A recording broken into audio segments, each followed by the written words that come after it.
Halo semuanya, gue Mikael dan ini adalah Vivo X80.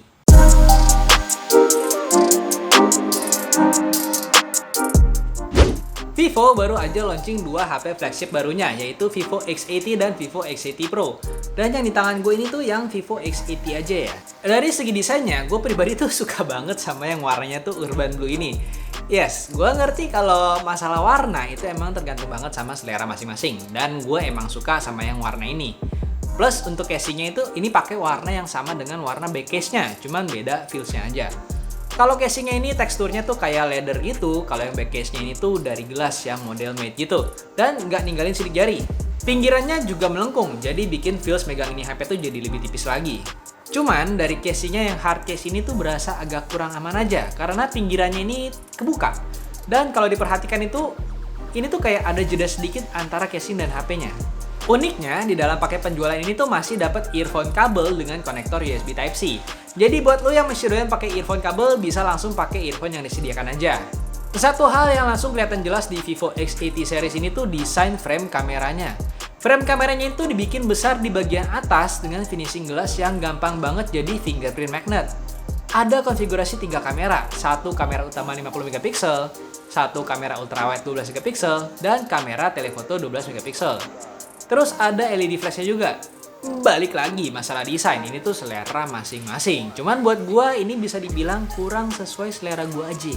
Oke?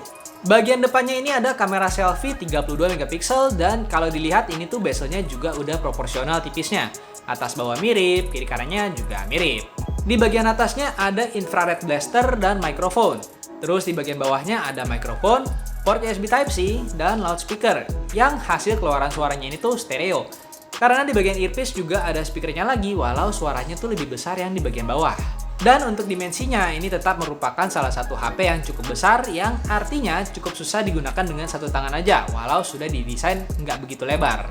Vivo X80 series ini mengusung tagline Cinematics Redefined.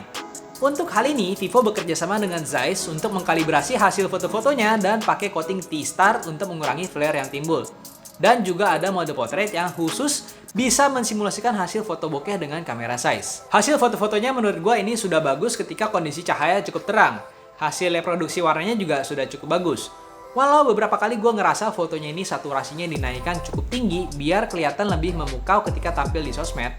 Dan emang gue juga melihat adanya ketidakkonsistenan tone warna pada kamera utama dan kamera ultrawide-nya.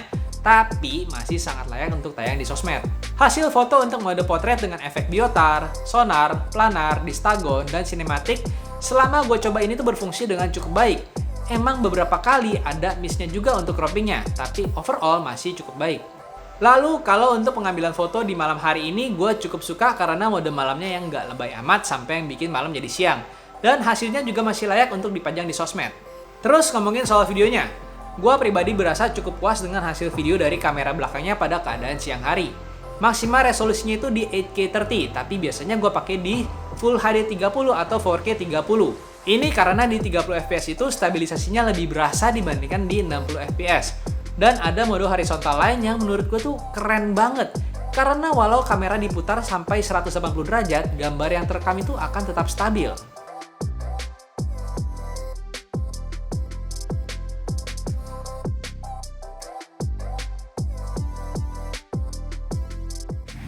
Kemudian ini stabilisasi di horizontal line ya namanya. Nah ada yang uniknya ini, jadi kalau ini ya, kalau lo percaya nggak percaya, ini gue udah putar 90 derajat dan dia masih begini-gini aja, masih nggak berubah, rentangnya masih horizontal gini aja. Padahal ini gue udah putar 90 derajat gitu ya. Ini pakai kamera ultrawide-nya dan resolusinya itu maksimal di 1080 30 fps. Terus dicoba lari. Ya seperti itu ya. Ini hasil rekaman dari kamera belakangnya si Vivo X80. Pegang tangan aja dan bisa lihat ya stabilisasinya tuh berapa. Ini di resolusi Full HD 1080 30 fps. Terus bentar mau jatuh. Kita coba bawa lari ya. Dan kira-kira seperti itu. Kalau ini masih X80 kamera belakang nih, tapi di resolusi 4K 30 fps. Kita coba bawa lari. Oke, dan ya kira-kira seperti itu hasilnya ya. Kalau ini hasil rekaman dari kamera depannya si Vivo X80 yang lagi-lagi maksimal di 1080 30 fps ya, hanya di Full HD 30 fps, dan kira-kira seperti ini hasilnya. Stabilisasinya ya seperti ini. Kita coba bawa lari, gampang ya seperti biasa ya, kira-kira seperti ini hasilnya. Kalau ini masih kamera belakang X80 tapi dia pakai mode yang ultra stabilization. Ini hanya bisa maksimal di 1080 60 fps. Jadi kalau sudah pakai 4K 30, dia akan langsung berubah jadi 1080 60 fps ya. Kita coba bawa lari. Kira-kira seperti itu. Kalau ini hasil rekaman kamera belakangnya Vivo X80. Ini nggak bisa ganti lensa ya. Kita bawa lari di resolusi Full HD 60 fps.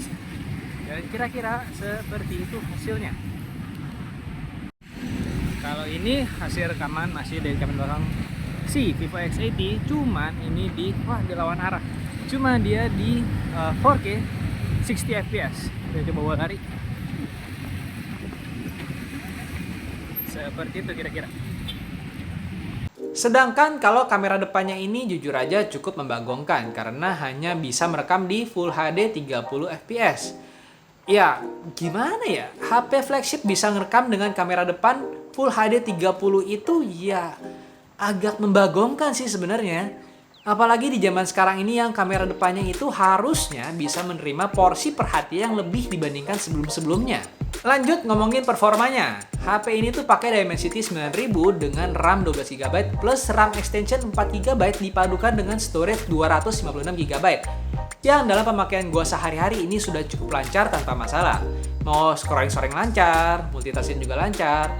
Tapi yang paling bikin gua kaget adalah performanya ketika digunakan untuk bermain Genshin Impact. Dalam pengujian gua, 29 menit pertama bermain Genshin Impact itu dia bisa mencatatkan average FPS di sekitar 58 fps. Kemudian di menit 30 sampai menit 112 dia cukup fluktuatif, tapi di menit 108 dia kembali stabil lagi di 58 fps.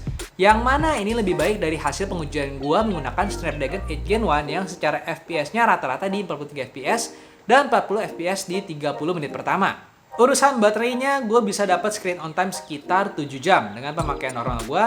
Dan untuk ngecasnya dari 3% ke 100% ini butuh waktu sekitar 37 menit. Nah, kalau dari gue pribadi sih, emang gue paling demen sama warnanya. Dan feels-nya yang berasa tipis di tangan. Untuk urusan kameranya, emang disayangkan kamera depannya itu hanya bisa di maksimal Full HD 30 fps. Dan jujur, gue berharap mereka akan bisa berubah pikiran soal ini. Yang gue kaget justru performanya di Genshin Impact yang stabil di jangka waktu yang lama. Plus, untuk mode portrait dengan kolaborasi bersama size-nya ini juga sudah cukup cakep. Karena miss-nya itu nggak gitu banyak dan hasilnya itu IG-able banget. Oke, gue rasa itu dulu untuk review gue soal si Vivo X80 ini. Terima kasih buat yang udah nonton sampai sini. Jangan lupa untuk klik like, subscribe, dan hidupin loncengnya karena akan sangat membantu channel ini. Gua Mikael dari Gadget Apa undur diri dan sampai berjumpa di video berikutnya. Dah.